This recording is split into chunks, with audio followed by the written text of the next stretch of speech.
She's the alien child who must retrieve the missing timepieces. It's Hat Kid from A Hat in Time. For those of you who are unfamiliar with Hat Kid, she made her first appearance in the game A Hat in Time, which originally released on PC in 2017 and was developed by an indie company known as Gears for Breakfast. A Hat in Time is a 3D platformer very much like Super Mario 64, but what made this game stand out was its unique level designs, funny characters, and memorable story. In this game, you play as a young alien child known simply as the Hat Kid. After the Mafia hijacked her spaceship, I am not kidding, her ship's energy supplies, known as timepieces, landed all over the world. So as such, Hat Kid must retrieve all of her timepieces and help some of the innocent citizens with their problems and defeat the good motivated villain known as the Mustache Girl. Again, I'm not kidding. And today, Hat Kid will be fighting against the various 3D platforming mascots on the Super Smash Bros. Roster. So starting off, Hat Kid will be an above average lightweight character. She'd have 2 jumps and would be able to wall jump, crawl, and glide by using her umbrella. But now, let's dive into her costumes. Well, actually before that, this video is sponsored by StreamStation PC. For those of you who've never heard of StreamStation PC, StreamStation PC is a website that sells PC equipment, but not just any PC equipment. Each PC here is custom made and was made with gaming in mind. These are high quality gaming PCs that can run up to 60 frames per second and even supports 4K resolution. So if you'd like to order a custom made gaming PC, head on over to StreamStationPC.com. And if you'd like to get a small discount while simultaneously supporting my channel, then use the promo code on screen. And now, back to the video. Okay, now let's dive into her costumes.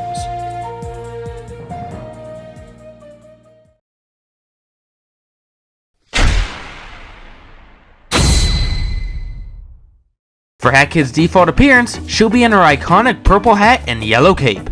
For the rest of the alts, these will be her other color schemes that she gets throughout the course of A Hat in Time, which have her in red, dark blue, green, yellow, black, light pink, and dark green. Now with all that out of the way, let's go ahead and dive into the... Hey! Huh? What is it, Hat Kid? Really? That's awfully sweet of you.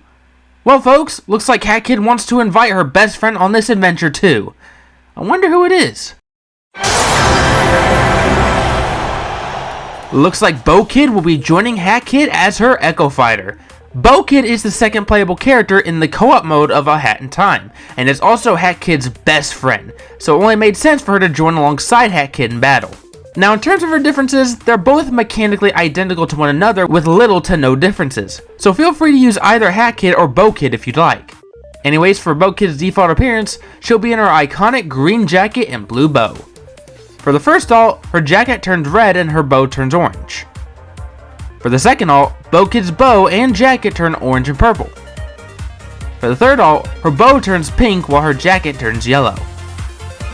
For her fourth alt, Bo Kid's color schemes get inverted, making her jacket blue and her bow green. For the fifth alt, her jacket turns purple while her bow turns yellow, which is the only costume here that has any direct reference. If you couldn't tell, this is in reference towards Hat Kid. For her sixth alt, her jacket turns light pink while her bow turns a darker shade of purple. And the final alt will have Bo Kid in a dark green jacket with a black bow.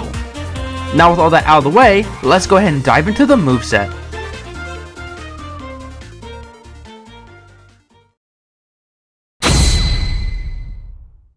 Now despite being called A Hat in Time, I decided to save most of her important hats for the specials.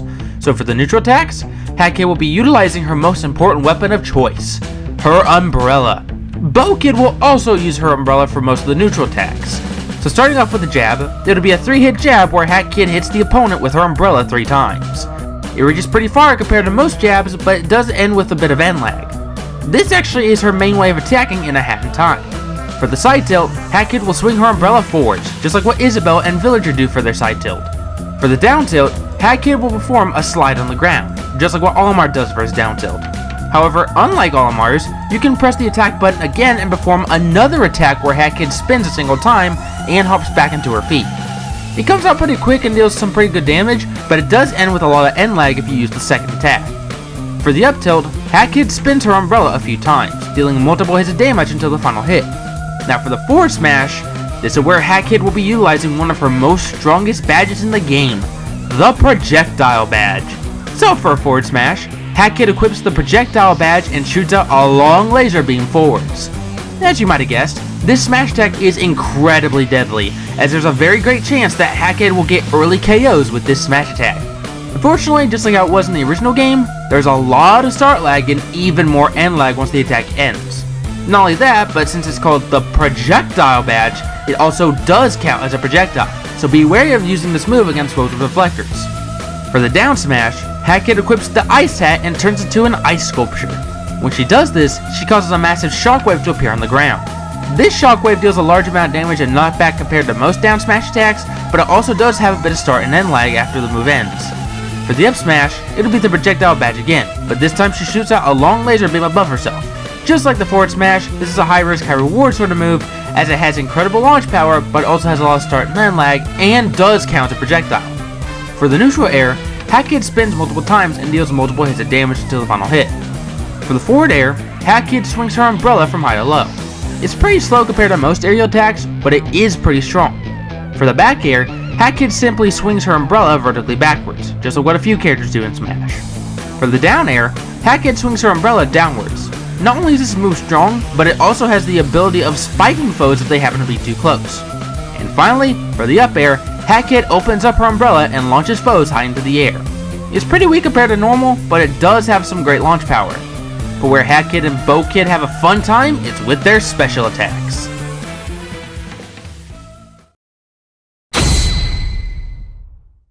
Now for the specials, this is where the game's main claim to fame starts to shine through. So for Hat Kid's neutral special, Hat Kid equips the first hat she made in a Hat in Time, the Brewing Hat. To put it simply, this special has Hat Kid mix some chemicals together in a vat to create an explosive concoction. In order to create the explosive concoction, you need to hold down the special button for about 2 seconds. Once it's held down, you can jump a single time or even run with it. Then, once the button's let go, Hat Kid will throw it forwards as a small projectile. When it hits either an opponent or the ground, it explodes. The explosion is rather large compared to most neutral specials, but it also does count as a projectile, so be wary of using this move against foes with reflectors. Now for the side special, Hat Kid will ride on a scooter while equipping the Sprint Hat and the Scooter Badge. This side special mechanically works just like Wario's bike, where Hat Kid drives the scooter forwards or backwards. However, unlike Wario's, the scooter will disappear if it deals a total of 10% of damage, or if Hat Kid jumps twice. If the scooter happens to hit something, Hat Kid will jump out of the scooter with absolutely no end lag and can perform another attack if she so wishes. Now for the down special, Hat Kid will equip the Ice Hat yet again and turn into an ice sculpture. If this move is used in the air, then Hat Kid slams downwards and creates a small shockwave on the ground. She also does have a meteor effect to foes who happen to be beneath her. If this move sounds vaguely familiar, then you're probably thinking of Kirby's Stone Transformation ability. Despite that, these two moves have one major difference. Unlike Kirby's down special, where he doesn't deal damage, Hat Kid will still take damage even if she's turned to the ice statue, although the damage is only received in half, and she can't be launched or even grabbed out of the state. And finally, for the up special, Hat Kid equips her grappling badge and uses a grappling hook that can grab the edge of the stage or an opponent, just like what Joker's up special does. However, unlike Joker's up special, Hat Kid can aim where she throws the grappling hook into any direction by using the control stick to aim. She can also swing left and right if she happens to grapple onto the edge of the stage. And now, for the final smash. Hat Kid and Bo Kid's final smash will be...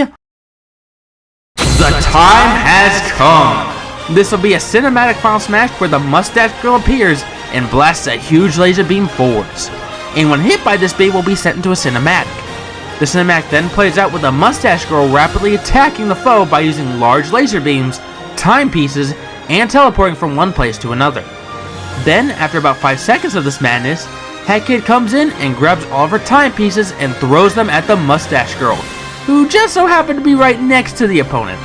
Once the timepieces hit the Mustache Girl, they explode, dealing a large amount of damage and knockback, ending the cinematic. And as a little side note, once opponents are launched out of the cinematic, they'll have a time effect that lasts for about 10 seconds. This final smash is in reference towards the very end of A Hat in Time, where Hat Kid defeated the Mustache Girl and retrieved all of her missing timepieces.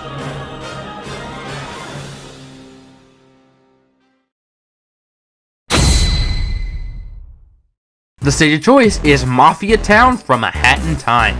This stage mechanically works just like the Skyloft stage, where the platforms and background move from one part of the island to another. But unlike Skyloft, there is a stage hazard that occurs every so often. Sometimes, the Mafia will appear on stage and try to attack the players. If you happen to KO them, you'll get an item. In the background, you'll see various cameos from A Hat in Time, like the Mustache Girl, the Snatcher, DJ Grooves, the Conductor, or even the Mafia Boss.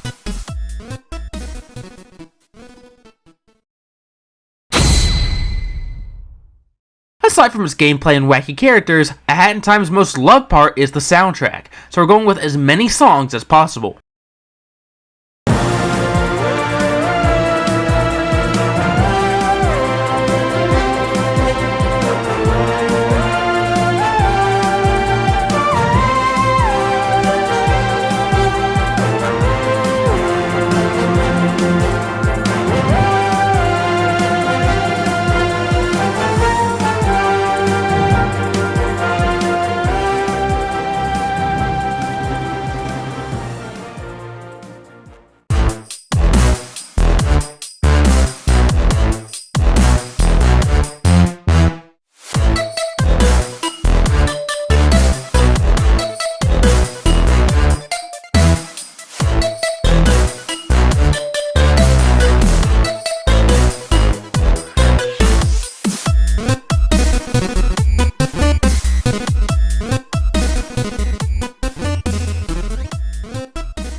In total, 20 songs would be included, 8 of which would be remixed.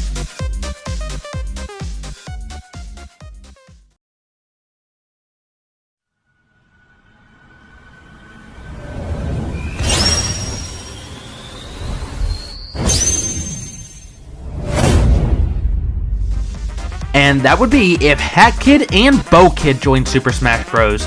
Honestly, I was very surprised to see A Hat in Time not get represented in Super Smash Bros. Ultimate. It's a shame it wasn't in Ultimate, but I'm pretty confident that when the next Smash game comes out, A Hat in Time will get represented to some degree, whether that be a fully playable fighter, a Mii costume, or even a single soundtrack. Just a tiny bit of representation goes a long way. Anyways, do you have a character you'd like to see be given a Smash moveset? If so, let me know in the comments down below. And while you're at it, why not hit subscribe? That way you can get notified when I put out any Super Smash Bros. Moveset videos. As always, thank you all so much for watching, and I'll see you all in the next one.